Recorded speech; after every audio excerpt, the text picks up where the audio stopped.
Good evening everybody. I hope आप busy होंगे accountancy की प्रिपरेशन में और अब तक आज है 19 फेब, अब तक आपकी पार्टनरशिप की बुक फिनिश हो जानी चाहिए।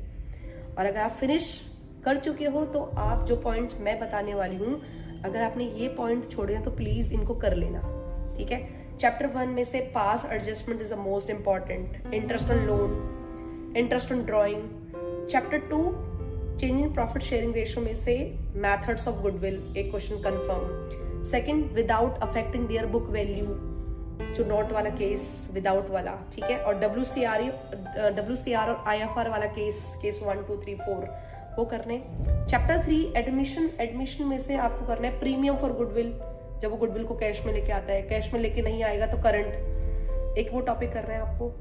दूसरा आपको करना है रिवैल्यूएशन, एडजस्टमेंट ऑफ कैपिटल। और एडजस्टमेंट ऑफ कैपिटल एडमिशन में 2 ही केस है, जब नया पार्टनर कैपिटल लेके आता है और एक नहीं लेके आता, वो वाला पार्ट करना है आपको। रिटायरमेंट में से आपको देखो, रिटायरमेंट के और एडमिशन में से आपको आता है चॉइस। अगर आपका 6 मार्क्स का क्वेश्चन है रिवैल्यूएशन कैपिटल अकाउंट, तो आपका एडमिशन और रिटायरमेंट में से चॉइस होता है, तो आप दोनों में से एक कंफर्म करके जाएं।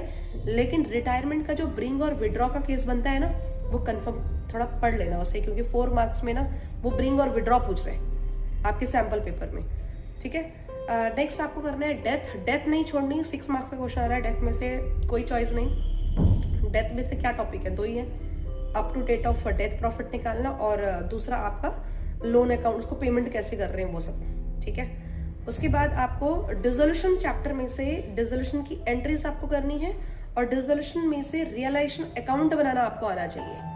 6 मार्क्स का क्वेश्चन है डिसोल्यूशन से, अगर एंट्रीज आएंगी तो 4 मार्क्स में आएंगी, और अगर रियलाइजेशन अकाउंट आया तो 6 मार्क्स में आएंगी। तो आई होप आपने ये सारे टॉपिक नहीं छोड़े होंगे, ये सारे के सारे टॉपिक इंपॉर्टेंट है।